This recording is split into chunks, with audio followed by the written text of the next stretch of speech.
At the Danny Pitino shelter, we're the only 7-day-a-week soup kitchen, so we have a community meal every day to help within the local community to combat food insecurity at 11 a.m. every day, except for on Sundays it's at 2 p.m. But we're also a single women's facility and a family facility. We house single women and couples, single fathers, single mothers, and whole families, just no single men here at the Pitino shelter. We can house up to 64 individuals at a time. Typically, we're at about 52, just depending on the dynamics of the families, because we do not intermingle families in the family rooms. And then we also, from November to the end of March, we do White Flag. So we also open the kitchen up to house individuals that can't find shelter at the local shelters due to lack of vacancies or because they've been dismissed or exited for some reason, and even for people that don't have adequate heat in their apartments or house. Yes, but through the soup kitchen, not counting White Flag, it's about 70 to 80,000 meals a year. It's a lot of meals. It's about 120 to 150 people a day that come through the soup kitchen. In the summertime, the numbers are a little higher because school's out, and a lot of children without this place wouldn't get a meal during the summer. They rely on the school meals that much. Yeah, the biggest thing that we use volunteers here for is in the soup kitchen, mainly to help with lunch. So everything from preparation to serving the lunch.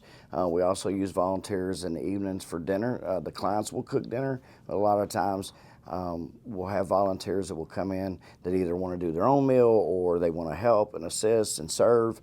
Then we have volunteer opportunities in the thrift store. We're always having to sort donation management. The logistics of that is a nightmare, especially this time of year. We get very inundated with clothing and shoes and coats, which is a great thing, but those things have to be processed and they have to be organized and they have to be stored. So we're always needing volunteers for that. And then everything else to help keep this facility going, from groups coming in and doing cleaning projects or organizing projects. In the spring and the summer months, we have groups come in and help do landscaping, and it's a lot. You know, we have 6 facilities, and there's a lot of maintenance and a lot of organizing, a lot of cleaning. So volunteers are very instrumental in this whole operation. They can go to our website, pitinoshelter.org, or best thing to do is just stop by, because when you stop by, you're going to put a face to a name. It's going to become personal, and then we're going to give you a tour of the facility. So we would just encourage people to just stop by. That's the best way and the fastest way to get involved. Yes, so a lot of the schools sometimes will do food drives for us. Canned foods are a very hard commodity for us to keep up with. A lot of people don't know this, but we pick up from a lot of the local grocery stores, and so a lot of the things that we don't use, we supply places like Crossroads and New Life, their food pantry, and the different food pantries around town. I think last month we were able to share over 800 pounds of meat. That's a lot, and it fed a lot of families. I know Maria down there was over the moon about it. So anytime that we have stuff like that, we share with the other local agencies too. But yes, donations of food, donation of meals.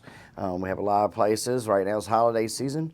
People are having events, and so those food items we take. We don't serve it to the public, but our clients do eat on it.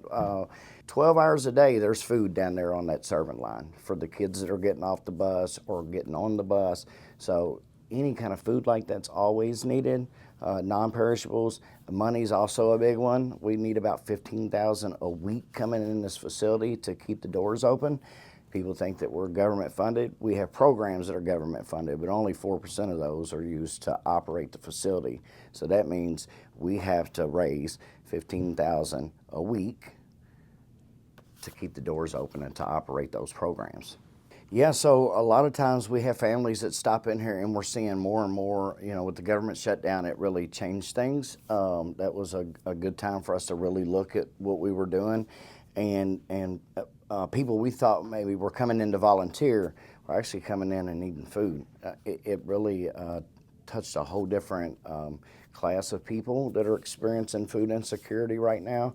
And so just to have a place where, you know, and we also had like 180 something turkeys that were donated to us around Thanksgiving, and we were able to put those in the hands of families that are not homeless, but they're at risk or they're experiencing food insecurity. And so just to know and see those families come in and feel safe enough to come in here and ask us, to me it makes all the difference. So we're just glad that we're able to give back to more than just the homeless, right? Those that are at risk or those that are just having a rough time.